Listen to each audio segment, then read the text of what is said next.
Hmm. So you wander around the field for. Okay, this is what we're gonna do. Um, Tom, you have a tracking skill, correct? Yes. I have track Unfortunately, animals. track animals. Now I know for humans, there's a It's at a minus penalty. 20. Hmm. And it's dark, so that'd be another penalty. But we're going to just stick with the minus 20 because it's an open field and Mila was not trying to cover her tracks or anything like that when she was running back from the place. Hmm. So the tracks will be relatively a lot easier to find. Hmm. But because it's dark, you still get the minus 20. So, Okay. The target number is 20. okay. No. No. Okay, but I'm going to go by what you fail by with how long it's going to take. Okay. So I'm going to add 10 minutes for every 10. Actually, I'll just add a minute for every point you missed by. Okay. So after searching around, it takes about 40 minutes, unfortunately, because you don't really know. You just have a general direction. But you're able to come across the original campsite. Clearly, there's a few logs that are knocked over. A lot of footprints around the area, and the remnants of a very, very, very dimly lit campfire.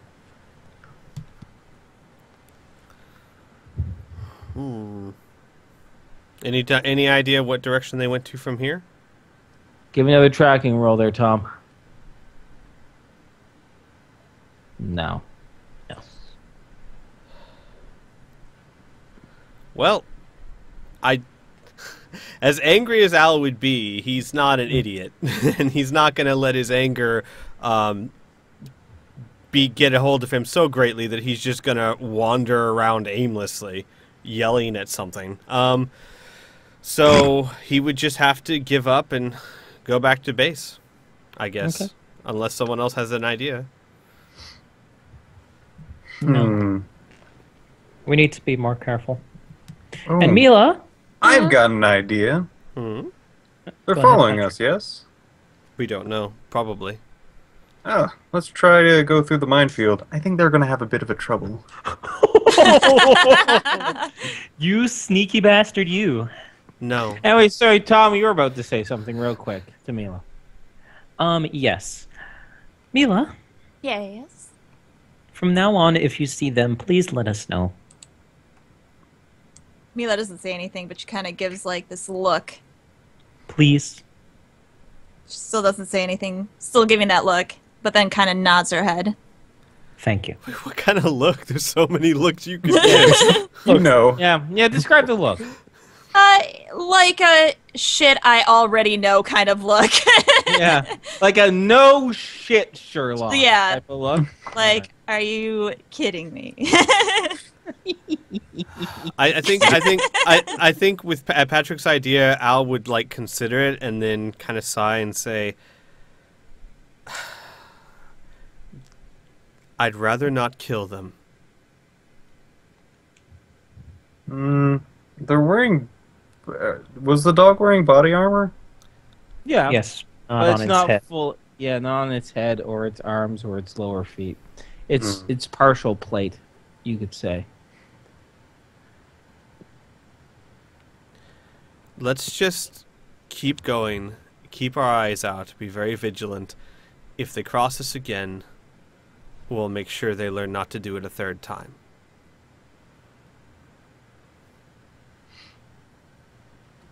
Yeah, right. Okay. As tempting as the minefield is. And then I Alright. guess we'd head back to the gear and stuff. Okay, all right. So you're able to break camp and continue on for the next day.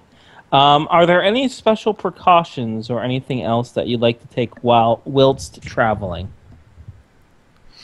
I think we'll probably discuss with Al about covering tracks. Actually, I would like to request something. It is possible to is it? I think it's possible to hook up one of the motorcycles to like the back of the ATV or one of the other motorcycles, like, or can Mila? Are you capable of riding motorcycles? Yeah, she knows. Yeah. She has her Okay. own motorcycle. She left it Oh, back that's with right. Terrence That's right. I Bowes. completely forgot about that. Mm-hmm. I would like to, if you guys are okay with it, I would like to sleep during the day while we're traveling and keep watch at night. Makes sense. I'm okay with that. Although you don't have a motorcycle, Squid, you have a hover A cycle. hover cycle, right? Granted, doesn't know how the pilot skill. You could teach like a general. It'd be like it's a lot like a motorcycle, but you also have to worry about up and down. But that will just slow your progress. You'd have to probably go at Right. half speed, but Um, it can be done. I could teach Tom or Mila or All right. Who wants to be taught? I think Tom and Patrick would probably be very eager to. Yeah. It Well, would be Mila, either do you Tom or want to Patrick. be taught how to use a hover cycle, or does Mila not give a shit? Mila doesn't give a shit. Okay. Just want to make sure you're involved. Okay, well, Tom and Patrick, decide amongst yourselves. Although, Monsieur Patrick, I don't think you have any motorcycle skill, so... Like, driving a motorcycle versus a... Pardon, sorry, go ahead. All I have is pilot automobile. Yeah. Yeah.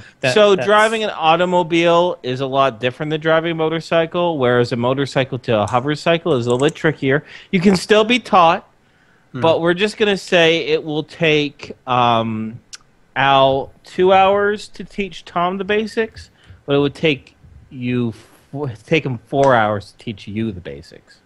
Interesting. Mm-hmm. So my theory is, as I'm sure you guys know, is that I'll sleep during the day, keep watch at night. I've got at metagame I've got detect ambush. In game I'm really good at spotting these things. So I'll. Oh yeah, that was your first roll, by the way. Was I detect ambush. figured that was probably what it was. Yeah. So that way, Tom, if you can, ride the motorcycle. Mila, if you could, ride Tom's motorcycle. Patrick, I'll sleep next to you in the ATV, and then at nighttime I will set up and keep watch, and that way you guys can sleep at night. Sounds good to me. How about you, Mila? Or Oh. or another option is I could take the spot and sleep during the day instead. Nobody would need to learn any extra special skills, and we could just go. But you don't know what signs to look for, and it's much faster to teach you to ride a hover bike than it is to teach you how to spot out an incoming patrol that doesn't want to be seen. Good point. Okay. Watch me fail like miserably, like and just look like an idiot. Well, you didn't notice it either. You went with them willingly. You know what would be hilarious? If by some fluke of just failing and failing and failing, they convinced Al to come to get some handcuff, and he's like, "Wait, I'm smarter than this. How did this happen?" Sorry, I had to have a moment of what ifs, but that's not gonna happen. All right. No. No, just kidding. All right, so after 2 hours of teaching Tom the basics of how to ride the hover cycle, you're able to continue on. You were going at maybe 70% speed. Now you're going at about half speed that you normally went when you were traveling. But a combination of just making sure Tom doesn't go too far off course, and of course that big ass skull. What would normally take 3 days of travel is going to take closer to 5. Although, yeah,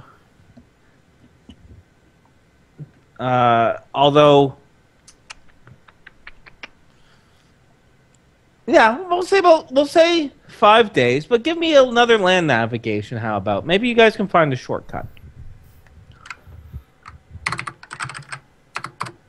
Yep. Okay. Yeah. So you know what? You're able to save quite a bit of time. Not all of it, but you're able to save quite a bit of time by going a different direction. So instead of 5 days, it'll take 4. Okay. So, all right. Well, unless there's anything else you guys want to actually discuss, shall we just break camp for that night? Just do a few rules then, just to make sure. Well, I do want to when we do break camp and I wake up and everything's ready. I want to make range cards. Do you know what those are for the entire campsite? Oh, what the heck is a range card? A range card is basically something that snipers do a lot. Basically, they determine range estimates to different land features around them so that when they spot a target, they can know within a very precise amount of time or distance how far the range from them to that target is. Makes it easier for them to shoot things. Okay. Think of it Basically, like a basically, if rangefinder. you're expecting an attack, you make range cards. Okay. All right. Cool. Very cool. All right. Yeah, definitely. Definitely. Most deaf, so to speak. So, all right, you make your range cards, you lay them out. And let's do some rules then. So while people are sleeping, give me... Well, you're very vigilant, so give me 6 detect ambush rolls, please. All right, so... And just keep track of your successes. Oh, I was just going to roll them all at once. Oh, or just do that too. That's even easier. What's the threshold? 50? Oh, okay. It's 55. So, 1, 2, 3, 4 Big successes. Success at the end. Okay. Yeah. The night passes, thankfully, uneventfully. Woohoo! If there is an ambush, it's very unlikely, and especially that last time around in the morning, you're quite confident that if anything was set up, you would have sniffed it out, so to speak. Alrighty. Yeah, I see what you did there.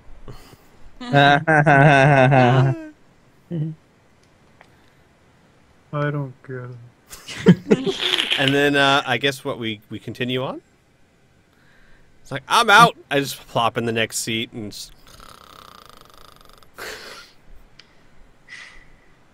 I'm feeling fairly refreshed. Okay. Yeah, we'll continue on my way. All right. The next night, are you going to do something very similar? Yeah. All right. Give me those same rolls. Alright.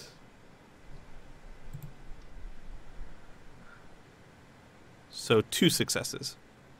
Indeed. Okay. And 2 really bad failures. That's it. Once again, nothing of great. Sorry, I'm preparing a token for no reason. For your coming back party. Yeah, you're welcome back party. A big old chocolate milk token. Oh my god! Now I have to make a second token. All right. Okay. Anyway.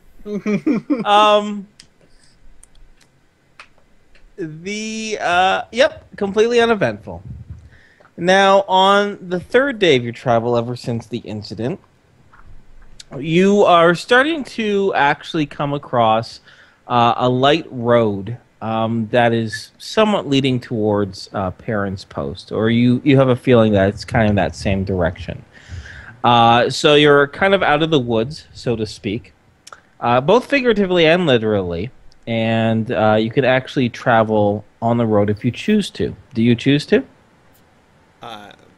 As long as everyone else is okay with it, yes, I think that would be the best Okay. course of action. All right. So it speeds up your travel quite a bit. And about 3 o'clock in the afternoon, the sun's shining quite well, and you see a glint in the ahead of you, a glint of metal. And sure enough, you're traveling just a little bit faster than the folks ahead of you, and you slowly gain on them. And it is what appears to be a traveling group. It's about 3 separate convoys with one very, very large van. Actually, it's almost a truck in a way, but it's been kind of reconfigured. It's a convoy of, like I said, those 4 vehicles, 3 3 ATVs or larger cars, and then 1 truck. And they're going at a relatively slow pace. And they actually, once you get within 500 feet of them or so, they do kind of stop to greet you. And sure enough, one here, I'll just get us out of this random map. It served its purpose well. Bye, random Matt. I'll always remember. How random you were, and both that and the map. All right. And it stops as you approach, and you see a few armed caravan guards. It's about a collection of about 6 of them. 2 of them, most of them look like just regular humans or humanoid DBs, all in body armor as well, packing mega damage weapons. 2 of them, though, it's quite distinct.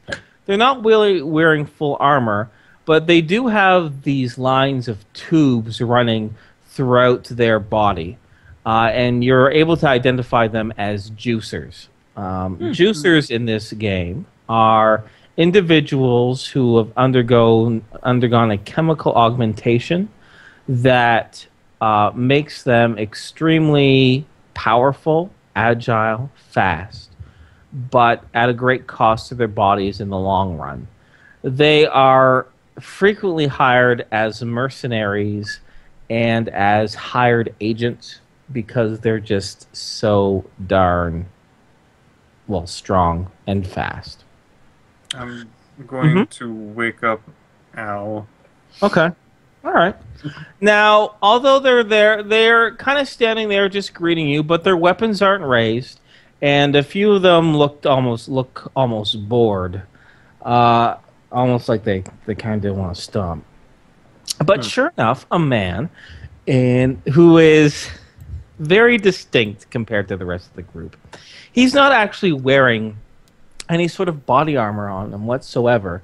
He's wearing kind of a ragged white lab coat with a blue fabric, like a blue shirt and jeans underneath of it. And let me just bring over his token. When you guys approach, I'm assuming you are continuing at around the same speed. You're not actually, before I should have him introduce himself, I shouldn't assume what you guys are doing. So, how would you like to approach the situation? Yawning. Well, yeah, I'm good. Okay, I fair would enough. I would probably stop to greet them if Al does not seem too perturbed by it. No, of course not. By all Okay. means. Let me just get my right button here. Where are you? Where are you? And then beetles scurry out from underneath the caravan. No! Drive! Keep driving! Oh, did I not say? Oh, son of a poop. It's not a dubyuck. Oh, wait, there he is. Oh, I thought you were saying, oh wait, yeah, it is. Well, here it is. Oh, And then just like 50 WX come out of it. Oh, Oh, God. my God. Hey, you killed Johnny, you ass. No. Not only is it a dubyuck, but instead of the 4 arms, each of the arms is another dubyuck, and each of those arms is another smaller dubyuck. my God. And oh god, It's oh god, Dubyuck tree. It's like a Russian nesting doll of dubyucks. But anyways, this is a gentleman here. Oh. And he has a very stern, thin face, and clearly his eyes have been augmented quite a bit. And he gives a bit of a small, almost, it's a very thin smile. He doesn't open his mouth or anything like that. It's a very thin smile. And he talks in hushed, excited, soft tones like this. And he says, good day, travelers. My name is Dr. Fincher, and I see you've arrived on my, I guess you could say, traveling little hospital, I guess you could say. And now at this point, have you guys stepped out of the vehicles, or are you still in your vehicles talking to them, or? No, I Yeah. personally would think it would be rude to stay in the vehicle, so Okay, get out. all right. Everyone's getting out? Yep. Okay. I'm still on my My hover bike? So on Yeah, your I don't hover think bike, he's- but you're not out of the actual. Like he can clearly see you. All that stuff. Yeah, he can clearly see me. And he says, "And I'd like to off." And then he pauses for a second, and he looks to Mila, and he says, "I'm so sorry. You have a very familiar face. Have we met before?" Mila smiles and gives him a very warm smile and just stares at him for a moment and goes, "No, I don't think we've ever met." Oh, you have to confuse me. I guess I'm a little biased. All pretty women look the same to me. Oh, you stop it! Thank you. We were about to make our way to Perrin's Post. I have a small operation there. I like to stay there for a few months at a time before I head up to Ipsheming. Oh, excuse me. But I was wondering if perhaps we could travel together for a little bit, and I could tell you some of my prices. I am an expert in cybernetic and bionic installation, and I can see by your cargo, and he kind of just looks around at the dragon skull and the fury beetle hides and the bits of gold that are sticking out, that you are individuals of great means, and I think it's important that we have a heart-to-heart talk about your own protection and augmentation. Would you like to take me up on this offer? I'm currently pretty good. What about you, Al? I would love to.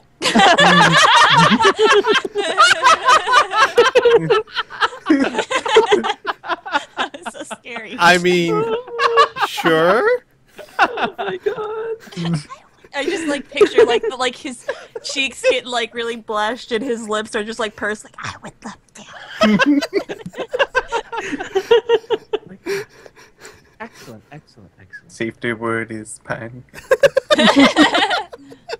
And perhaps as we travel, we can learn a little bit more about each other as well. And he steals a glance over to Mila as well and clears his throat, clearly a little nervous at her physical beauty.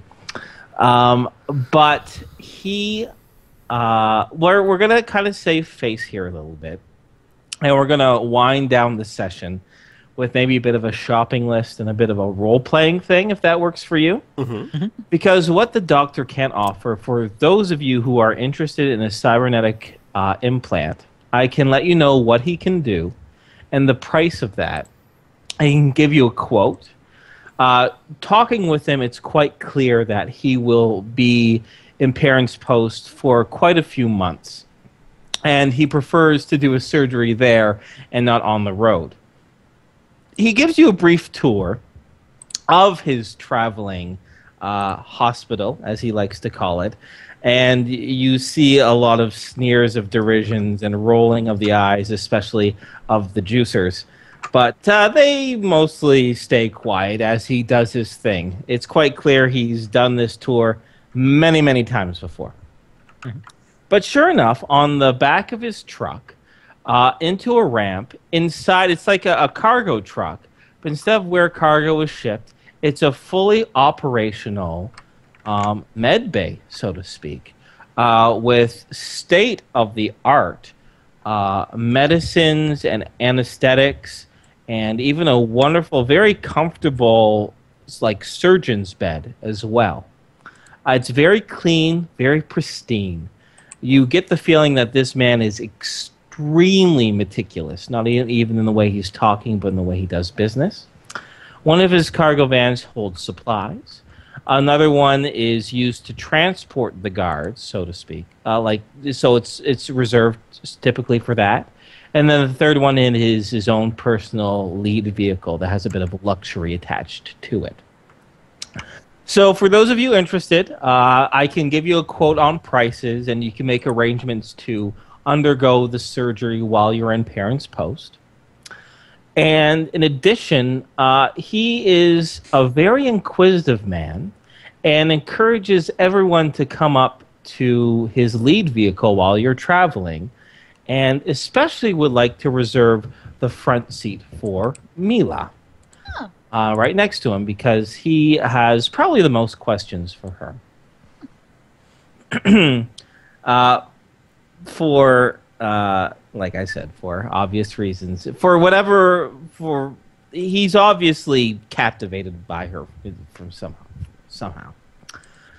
But I was gonna say, so what would you like to do first? I think it'd probably be best to maybe do the role play stuff first, and then for those of you who aren't really interested in all this cybernetic stuff, you can probably depart or just hang out or whatever.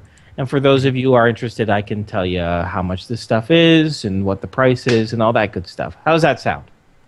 Sounds like a plan. Okay, so so first things first, Dr. Fincher here, he asks pretty much the group, and he says, I have to say, not many travelers have the skull of an ancient beast on their truck. Might I ask how that came to be? Well, see, a daddy dragon and a mommy dragon, and then a huge life, and then death, and then decay, and boom, skull. Clever. I guess I should have been a little bit more specific for someone of your wit there, sir. What I meant to say is, were you the cause of its demise? Oh no. No. This was long dead when we found it. The demon guarding it, however, was long dead after we found it. Okay, fair enough. In addition, he Wasn't would like that long. fair enough. Of course, we'll maybe do general introductions as well. God knows you guys introduced yourself to strangers a bazillion times, so why really should we do it again? Well, I would, because when he says doctor, I would introduce myself as Dr. Alcibiades. Yeah. But other than that, yeah. Well, I think you and I will have a lot to chat about on this long road, that's for sure. And may I assume you introduced just yourself as Tom Thomas, not like, hi, I'm a wanted murderer. No, I just introduced myself as Tom. Yeah. I murdered everyone. Mila, how about he asks, your name and your profession? I'm Mila. I'm a traveling singer. Wonderful. And same thing as for you, Patrick. Just name and profession. Is there anything else you would want to divulge beyond the general introduction? Let's see. I would probably say that I'm Patrick, and probably also say that we're also traveling to Parents Post. Excellent. I like the concept of, I always say, oh yeah, hi, my name's Al, and then all of a sudden, yes, I'm Dr. Alcibiades. Like I've been saying that my entire life, yeah. Yeah. Wonderful. So before he divulges in a bunch of doctor lingo with Dr. Al, he goes, how long have you been out in the wilderness? 15 days now, give or take. I see. Have you had any sort of strange illnesses or diseases or feeling unwell or anything like that? And he looks to Mila a little concerned. Everything you've been feeling all right, yes? Everyone's been fine. We had a minor infestation of ticks, but it was treated properly and promptly. That's awful. I do sell a wonderful little device. It is a pest controller. It sells a frequency, a high-pitched frequency that only they can hear, and it actually deters such pests such as fleas and ticks and other such lices away from the individual. It's easy to charge. You just keep it in your pocket for 50 credits or so. I would highly recommend that so you wouldn't have that sort of problem next time.